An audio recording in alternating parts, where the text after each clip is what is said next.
Un chant nouveau. Mashiach dans la paracha de Béchalach. Ce Shabbat, parachat de Béchalach, est appelé Shabbat Shira, au vu des deux événements majeurs de notre section, l'ouverture de la mer Rouge, la mer des joncs, et le chant de la mer. Le chant de la mer, Shiratayam, commence par les mots « Alors chantera Moshe et les enfants d'Israël ». L'utilisation extraordinaire de la langue future pour un événement passé, il y a des milliers d'années, nous enseigne selon le Talmud que Moshe Rabbeinu et les enfants d'Israël ont chanté, mais chanteront de nouveau. Le Talmud de Sanhédrin apprend de ces deux mots « alors chanteront » la résurrection des morts dans la Torah. Ainsi, lors de la rédemption, Moshe Rabbeinu et les enfants d'Israël vont ressusciter et chanteront à nouveau. Mais ils ne chanteront pas le même chant, ils vont chanter un chant nouveau. Le Midrash nous parle de 9 chants chantés par les Israélites tout au long de l'histoire juive, à différentes occasions et événements. Le premier chant a été chanté par Adam Arishon après que le Tout-Puissant a accepté de l'absoudre du péché de l'arbre de la connaissance du bien et du mal. La deuxième fois, c'était le chant de la mer Shiratayam, celui qu'on décrit dans notre section. Ensuite, pendant leur séjour dans le désert, les Israélites ont chanté afin de remercier Dieu du puits de Myriam qui les a abreuvés pendant 40 ans.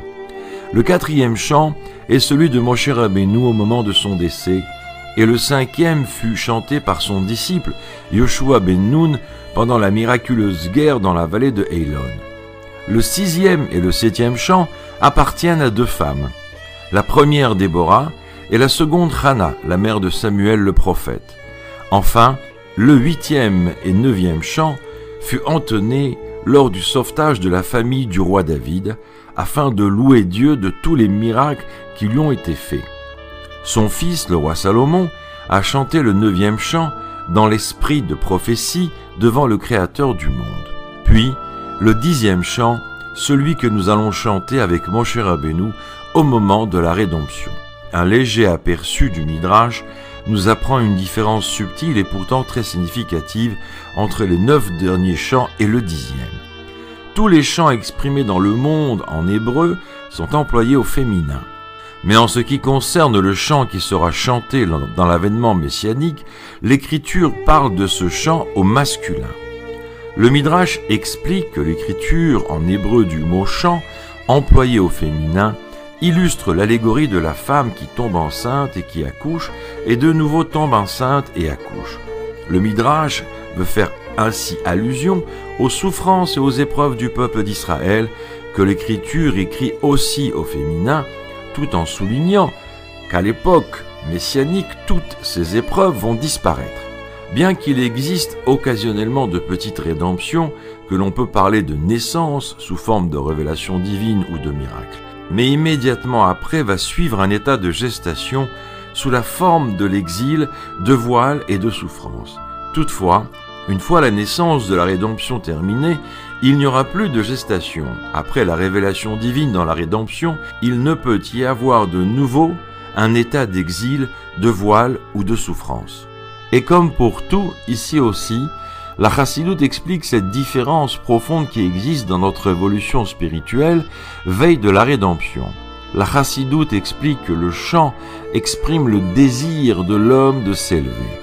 Quand un homme chante, il exprime son désir intérieur de transcender son état d'âme actuel afin d'arriver à quelque chose de plus élevé. Le chant est capable de l'aider à rompre cette limite et à atteindre un niveau supérieur. Ainsi, chaque chant a 2 étapes. Premièrement, quitter son état d'âme précédent. Deuxièmement, l'étape de l'ascension spirituelle et de l'élévation au plus haut niveau. Cette répartition correspond aux 9 chansons chantées par les Israélites jusqu'à présent et au chant unique que nous chanterons lors de la rédemption. De prime abord, l'accent principal de l'effort spirituel dans l'histoire juive était basé sur notre première étape, quitter la situation précédente et abandonner tout ce qui était mauvais et impur. Mais le chant que nous chanterons bientôt dans la rédemption exprimera surtout la 2e étape dans laquelle nous réaliserons l'ascension finale et l'adhésion tant attendue à la sainteté et au divin. En effet, on peut dire que pendant l'exil, plus de désir et d'espoir se fait ressentir du bas vers le haut pour de vraies choses. Mais dans l'avènement messianique, nous chanterons un chant de joie et de plaisir du haut vers le bas, sur le fait que nous avons mérité la rédemption et être libérés totalement. Dans les différentes interventions du Rabbi, nous trouvons une merveilleuse innovation qui est liée à cette génération. Le Rabbi explique que même aujourd'hui, à la veille de la rédemption, vous pouvez commencer à chanter. Et pas seulement une chanson d'exil, mais bien un chant profond de joie avec le désir de transcender nos limites, un chant de rédemption. Nous devons combiner entre les deux étapes. D'une part, sentir un désir fort au point de crier et de pleurer la tristesse et l'amertume sur la longévité de l'exil, ad matai jusqu'à quand. D'autre part, ressentir la joie merveilleuse que Mashiach arrive et que la rédemption est à portée de main.